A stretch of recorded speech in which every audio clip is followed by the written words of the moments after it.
Down $16 and the pound buys $1.22 and €1.16.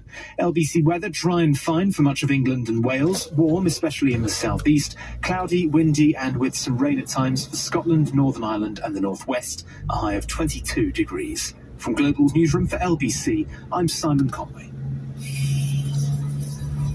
So that's an Americano, 2 lattes and a flat white with oat milk. Jasmine urgently needs to train baristas to make sure business in her coffee shop doesn't grind to a halt. Oh, you want soya lattes? Indeed can help her find great people fast. I need Indeed. Indeed you do.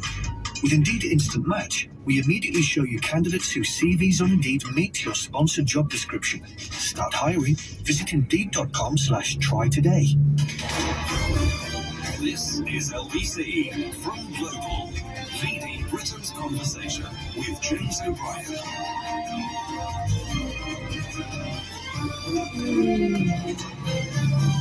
That was terrifying, wasn't it? Did you? Good grief! Did you hear that? That sort of chant at the Victory Day parade in Moscow. So Putin's busy accusing the Ukrainians of being Nazis or of deploying Nazi tactics, and yet he's having what I think by anybody's standards sounds like a huge version of a Nuremberg rally. That was absolutely. I don't know why that one got me right in the chest. That sense of because you don't think it's real, do you? Even when you see it in the history books, even when you see the footage.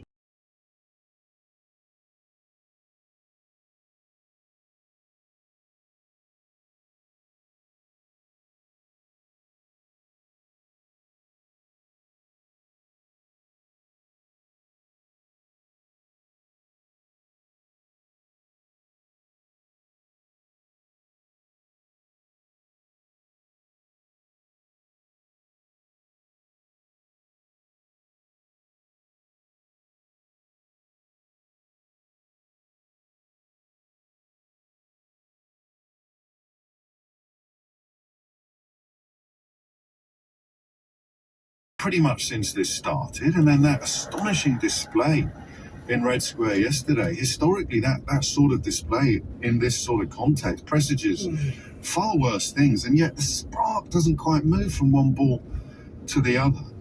And then to bring it right down to brass tacks, you've got the cost of living crisis, with people seeing their electricity direct debits, their energy direct debits double, boom, 100%, double.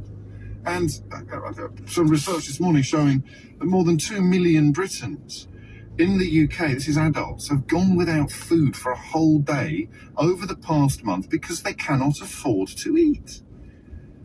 2 million adults in the UK going without food for a whole day because they cannot afford to eat. Vladimir Putin doing an Adolf Hitler tribute act in the middle of a war in the middle of Red Square.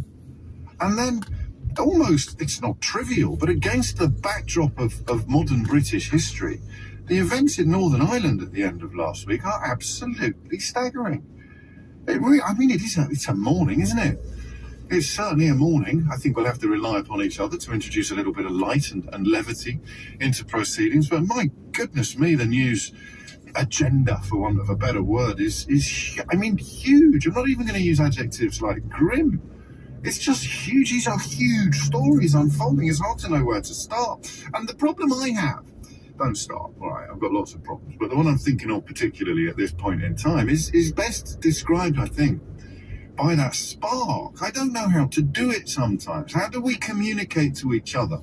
All right, let's not beat about, but how do we get it off the ground as a conversation? Something as epic as I can't do Russian. Can't find my way into it at the moment. We will keep up to date with developments, but the sense of something huge forming in your mind that you can't articulate into words. Do you get that? When you hear that noise in that headline, you just, whoa!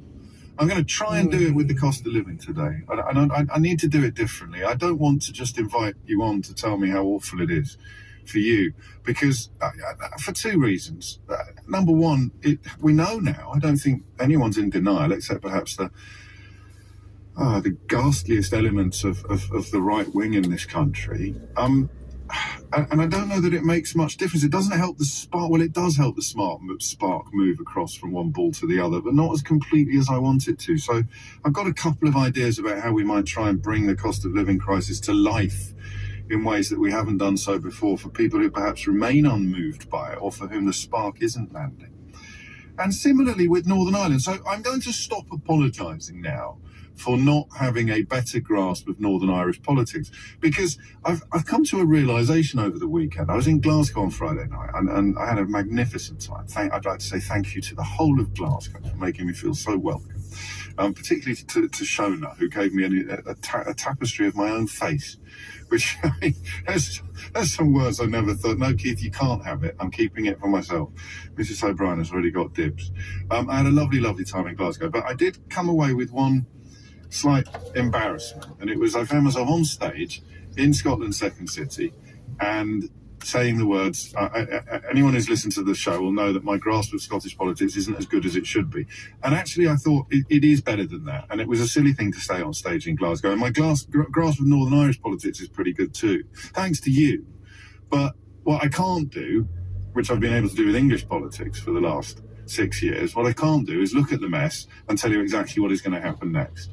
I don't think anyone can dispute the fact that on this programme we've managed to do that more or less perfectly with Brexit and Boris Johnson and all of the unfolding shenanigans. I'm not quite sure what's going to happen next with the Keir Starmer stuff, but the effort being put into pretending that his transgression, if there is found to be one, in any way stands comparison with is it 16 parties under investigation, the man who actually made the laws and lied to the House of Commons. Reality doesn't matter, hasn't mattered in this country since 2016. So the people pretending that there is a comparison to be made between one party leader and the other, exactly the same people that told you Boris Johnson could be trusted, told you Brexit would be good for business, that it would bring down food prices, that your energy costs would be lower, that we would have ripped up all the red tape, that the German car industry would come to your rescue. All exactly the same people. And if you still want to trust them, you still want to believe them, I'm not sure there's a lot I can do for you now. But the Northern Ireland story, I can't predict what's going to happen next, and I'm not going to beat myself up about it or feel bad about it, because nobody else can either. And that is, even after doing this job for all of these years, the sound of somebody coming to a new realisation and a new understanding of things. It is almost impossible to unpick what's going to happen next in Northern Ireland on either a political scale in the short term or a national scale in the long term.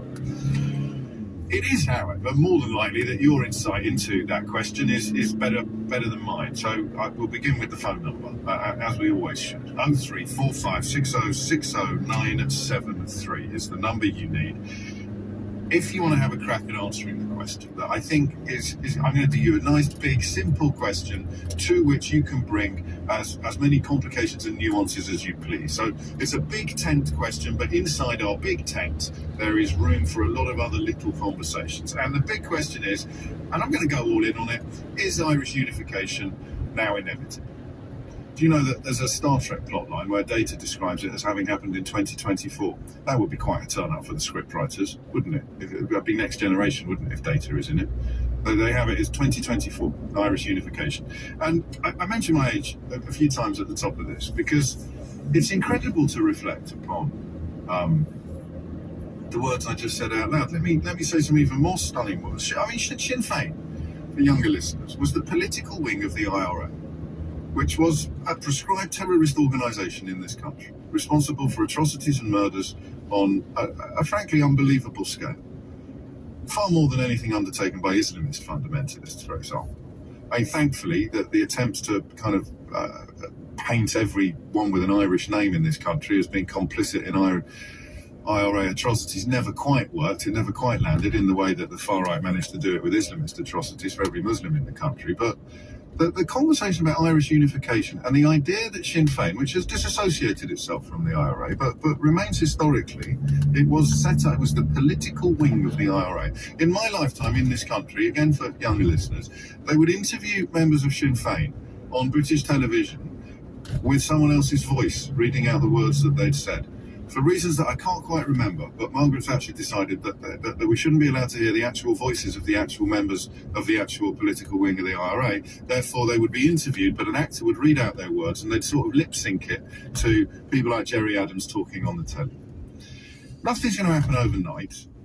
It is inevitably a consequence, at least, I mean, to me at least, it appears to be a consequence of Brexit. How many times did we sit here and say, you cannot do this without putting a border in the Irish Sea or a border on the island of Ireland? You cannot sustain the Good Friday Agreement without doing one or the other. That's been proved right. They're still trying to wriggle off that particular hook. The only way I can see, I mean, there's two, all right, this is where you're going to start laughing at me for my Anglo-centric view. I can see two solutions to the impasse, regardless of what absolute Herberts like David Frost and the rest of them are saying, or the tub thumping and the sabre rattling that the British members of the British government are undertaking. We're going to rip up the protocol in weeks, which could start a trade war with the EU. I can see two long-term solutions to this, and I can't see one of them happening. So that would be that, and now that we've seen if you like, the colour of Boris Johnson's eyes, now we know exactly what him and his closest colleagues are made of. You, I don't think, would rule out anything on the grounds of it being indecent or just disgusting, would you? I don't think you would now. I think we can probably